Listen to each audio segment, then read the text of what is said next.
Hello viewers, good morning. দেখো আজকের হচ্ছে আমার ছেলের জন্মদিন, ঠিক আছে।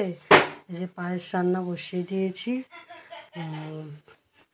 আর হচ্ছে আশীর্বাদ করো আমার ছেলেকে, যাতে মানুষের মতো মানুষ হোক, সুস্থ থাকুক, ভালো থাকুক, সারা জীবন সবাইকে নিয়ে হাসি খুশি আনন্দ হয়ে চলতে পারুক।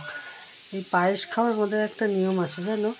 আমার শ্বশুরবাড়িতে এক মানে আমার বাপের বাড়িতে হচ্ছে এই যে পায়েস রান্না হচ্ছে, এটা মা, মাসি, আমরা কেউ খাবো না। মানে পরের দিনও খাবো না, আজকে তো খাবোই না, পরের দিনও খাবো না এই জন্মদিনের পায়েস। আর শ্বশুরবাড়িতে হচ্ছে তোমার খায়, মানে জন্মদিনের দিন খায় না, পরের দিন খায়। আর তোমাদের কি কি নিয়ম আছে কমেন্ট করে জানিও। হ্যাঁ, আর কি আমার এই পায়েস রান্নাটা কেমন লাগলো সেটাও জানিও। ঠিক আছে, দেখা হবে আবার একটা নেক্সট ভিডিওয়ে। টাটা, বাই বাই, সুস্থ থেকো, ভালো থেকো, আর আমার ছেলেকে বেশি করে করে আশীর্বাদ করো। এই যে পায়েসের ফাইনাল লুক।